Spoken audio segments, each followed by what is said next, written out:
America border और global strategy पे direct move कर रहा है। साउथ अमेरिका, मिडिल ईस्ट और एशिया के हॉटस्पॉट पे रिसेंट एक्टिविटी सिर्फ कोइंसिडेंस नहीं, ये border tension plus economic move का पैटर्न है।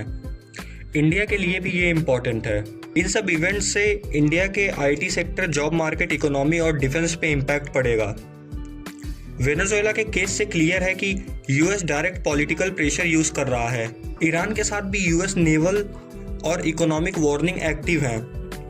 Middle east, Saudi and UAE अपने ऑयल प्रोडक्शन और पॉलिसीज इंडिपेंडेंट बना रहे हैं। एशिया पैसिफिक में यूएस चाइना बॉर्डर टेंशन भी एक्सीलेट हो रहा है। ये मूव सिर्फ लोकल कॉन्फ्लिक्ट नहीं, ये ग्लोबल कंट्रोल और सप्लाई चेन डोमिनेंस का पार्ट है।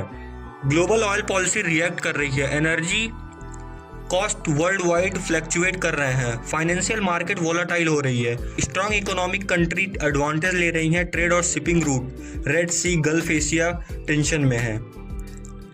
ग्लोबल इंपोर्ट एक्सपोर्ट स्लो हो रहा है। सिंपल वर्ड में समझते हैं, जहां यूएस मूव करता है वहां रिपल इफेक्ट होता है और ये इंडिया तक भी पहुंचेगा।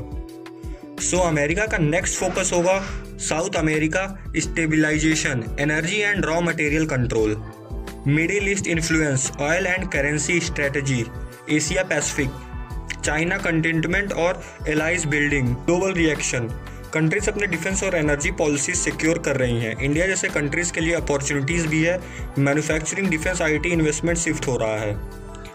अमेरिका के मूव सिर्फ हेडलाइन नहीं, ये ग्लोबल इकोनॉमी और जॉब पर डायरेक्ट इम्पैक्ट डाल रहे हैं।